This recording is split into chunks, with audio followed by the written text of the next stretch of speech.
दोस्तों आज के टाइम पर हर कोई चाहता है कि वो बस बैठे बैठे आराम करता रहे और उसके बैंक अकाउंट में पैसे ऑटोमेटिक आते रहें और वो आराम करते करते करोड़पति बन जाए। अब सुनने में तो ये एक चीट फंड वाली फ्रॉड स्कीम लगती है कि भला ये कैसे पॉसिबल है। ऐसा करना पॉसिबल है। आज मैं आपको एक ऐसी किताब के बारे में बताने जा रहा हूँ जिसके लेसन्स को फॉलो करके आप ऑटोमेटिक करोड़पति बन सकते हो, और उस किताब का नाम है द ऑटोमेटिक मिलियनेयर, जिसे लिखा है डेविड बाक ने। डेविड बाक जब 5 साल के थे तब एक दिन वो अपने फादर के साथ मैकडॉनल्ड्स गए। वहाँ उन्हें काफ़ी सारे लोग दिखे। वो बहुत देर से लोगों को देख रहे थे कि तभी उनके फादर ने पूछा कि बताओ तुम्हें यहाँ पर कितने तरह के लोग दिख रहे हैं। तो इस पर डेविड बोले कि 2 तरह के, एक वो जो बैठकर आराम से अपना फूड एंजॉय कर रहे हैं और दूसरे वो जो काउंटर पर फूड रेडी कर रहे हैं। तब उनके डैड ने बताया कि लोग सिर्फ 2 तरह के नहीं बल्कि 3 तरह के होते हैं। पहले जो फूड एंजॉय कर रहे हैं यानी कस्टमर्स, दूसरे जो ऑर्डर रेडी कर रहे हैं यानी कि वर्कर्स, और तीसरे वो जो कंपनी ओन करते हैं यानी इन्वेस्टर्स। और इन तीनों में से हो सकता है कि ये कस्टमर जो अभी अपना फूड एंजॉय कर रहे हैं उन्हें ऑफिस जाकर बहुत सारा काम करना पड़े और वो भी एक ट्रैप में फंस रहे हैं, और एक वर्कर तो ऑलरेडी फंसा ही हुआ है क्योंकि वो इतने सारे लोगों को खाना सर्व कर रहा है। पर एक इन्वेस्टर कभी भी किसी ट्रैप में फंसा नहीं रहता। वो हमेशा पैसा लगाकर स्टॉक्स को ओन करके फाइनेंशियली फ्री रहता है। तब से ऑथर ने इस पर रिसर्च करना शुरू किया और वो खुद भी छोटी उम्र से ही इन्वेस्ट करने लगे। बड़े होने के बाद उन्होंने कई सारी जॉब्स करी और अलग अलग सोर्स से पैसे कमाने का ट्राई किया। पर अपनी जर्नी के दौरान जब वो कुछ लोगों से मिले तब उन्हें ऑटोमेशन का पता चला और वो समझ गए कि और वेल्थ बनाने के लिए बहुत सारी चीज़ों या हार्ड वर्क की ज़रूरत नहीं है, बल्कि सिर्फ कुछ ही चीज़ें हैं जो स्मार्टली परफॉर्म करनी हैं, जिससे सिर्फ एक रेगुलर सैलरी के साथ भी आप एक मिलियनेयर बन सकते हो, वो भी ऑटो पायलट मोड से। बट ऑटोमेटिकली ये कैसे पॉसिबल है? तो इसे जानने के लिए हमें इन 5 इंपॉर्टेंट लेसन को समझना होगा। तो चलिए शुरू करते हैं।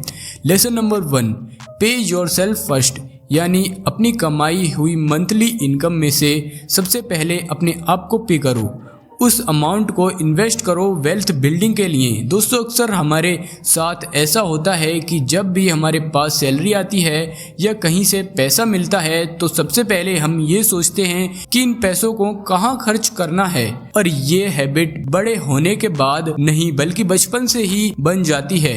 याद करो जब बचपन में घर में रिश्तेदार आते थे तब जाते समय वो हमें पैसे देकर जाते थे और पैसे मिलते ही हम लोग उसकी या तो पार्टी कर लेते थे या फिर कोई चीज खरीद लेते थे। और इसी हैबिट की वजह से हम कभी भी पे योरसेल्फ वाले कॉन्सेप्ट को समझ नहीं पाए, जिसका मतलब है इनकम आते ही उसमें से 10% अलग कर दो, उसे किसी सेविंग बैंक अकाउंट में डाल दो या फिर म्यूचुअल फंड में SIP कर लो। और सबसे बड़ी चीज, ऑटो पे का ऑप्शन जरूर सेट कर लो ताकि किसी भी महीने चाहकर भी आप वो 10% मिस ना कर सको और बचे हुए 90% पैसे में से अपने बाकी के खर्चे चलाओ। पहले 1-2 महीने में आपको लगेगा कि यार 90% में तो खर्चा चल ही नहीं पा रहा है, बट ट्रस्ट मी, नेक्स्ट कुछ ही महीनों में आपकी ये आदत हो जाएगी और 90% में ही आप सरवाइव करने लग जाओगे।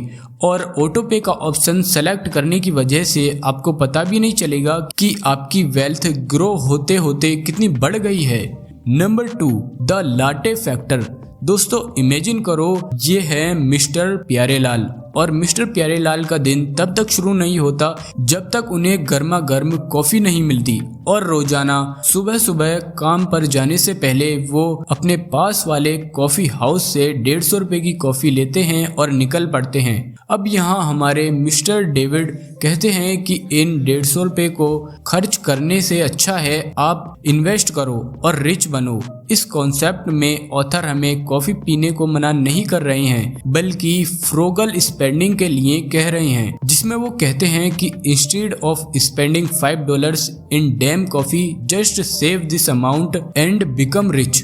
एग्जाम्पल के लिए मान लो मिस्टर प्यारेलाल जो रोज सुबह सुबह 150 रुपये की कॉफ़ी पीते हैं और वो एक वीक में लगभग 1050 की सिर्फ कॉफ़ी पी जाते हैं और एक मंथ में अराउंड 4500 की, और एक साल में ये अमाउंट हो जाएगा लगभग 54,000 रुपये का। अब 54,000 रुपये सिर्फ कॉफ़ी पीने के लिए। सोचो अगर मिस्टर प्यारेलाल कॉफ़ी हाउस से कॉफ़ी न पीकर खुद अपने घर में कॉफ़ी बना लेते तो उनका कितना पैसा बच जाता। तो यहाँ ऑथर कहते हैं कि अगर आप अपनी स्पेंडिंग को ठीक से मैनेज करो और अननेसेसरी आइटम्स को इग्नोर करो तो आप काफ़ी अच्छा खासा अमाउंट सेव कर सकते हो। इसलिए खर्चा करते समय हमेशा लाटे फैक्टर को ध्यान रखो और एक्टिव चीज़ों को जितना हो सके अवॉइड करो, जिससे आपकी मेंटल और फाइनेंशियल हेल्थ दोनों अच्छी होंगी। अब आता है lesson number 3, the power of compounding. यहाँ ऑथर हमें मेरी नाम की एक लड़की का एग्जाम्पल देते हैं जिसकी उम्र सिर्फ 22 साल थी और 22 साल की उम्र से ही उसने हर महीने $100 सेव करके इन्वेस्ट करना शुरू किया और अपनी इस इन्वेस्टमेंट के लिए उसने एक लो कॉस्ट इंडेक्स फंड को चूज किया और अपने डिविडेंड को भी री इन्वेस्ट किया, जिसके बाद केवल 10 साल बाद 32 साल की उम्र में उसके पास $22,000 की वेल्थ हो चुकी थी और 45 की एज तक आते आते वो एक मिलियनियर बन चुकी थी। अब सवाल आता है कि ये तो हुई मेरी की बात, बट हम इंडिया में किस तरह और कितने पैसे इन्वेस्ट करें कि हमें भी पावर ऑफ कंपाउंडिंग देखने को मिले। तो चलिए इसे भी समझते हैं। तो दोस्तों ये है मिस्टर हर्ष जिसकी उम्र 23 साल है और ये 25,000 मंथली सैलरी वाली जॉब कर रहे हैं और इन्होंने इस बुक के पिछले 2 लेसन पढ़ने के बाद 2500 प्लस 1500 यानी कि लगभग 4,000 रुपये बचाना शुरू कर दिया और इन 4,000 के लिए इन्होंने निफ्टी 50 इंडेक्स फंड को चुना जहां के रिटर्न काफ़ी स्टेबल होते हैं और पिछले कुछ सालों में निफ्टी 50 ने लगभग 12 से 14% का रिटर्न दिया है। तो अगर वो पहले 10 साल के लिए 4,000 रेगुलरली इन्वेस्ट करता है तो 10 साल बाद उसकी टोटल वैल्यू हो जाएगी 9 लाख और अगले 20 साल में यानी कि 23 की एज तक उसकी इन्वेस्टमेंट की टोटल वैल्यू हो जाएगी लगभग 40 लाख और फाइनली 30 साल बाद यानी कि रिटायरमेंट की एज तक आते आते उसकी वेल्थ हो चुकी होगी लगभग 1 करोड़ 22 लाख। तो ये एक पावर ऑफ कंपाउंडिंग है जो आप अच्छे से एंजॉय कर सकते हो और आप अपने फाइनेंस को ऑटोमेट भी कर सकते हो। दोस्तों उम्मीद करता हूँ कि ये वीडियो आपको बहुत ज़्यादा पसंद आई होगी। अगर सच में पसंद आई है तो इस वीडियो को लाइक करके और इस चैनल को सब्सक्राइब ज़रूर कर लीजिएगा ताकि ऐसी वीडियोस आप सबसे पहले देख सको।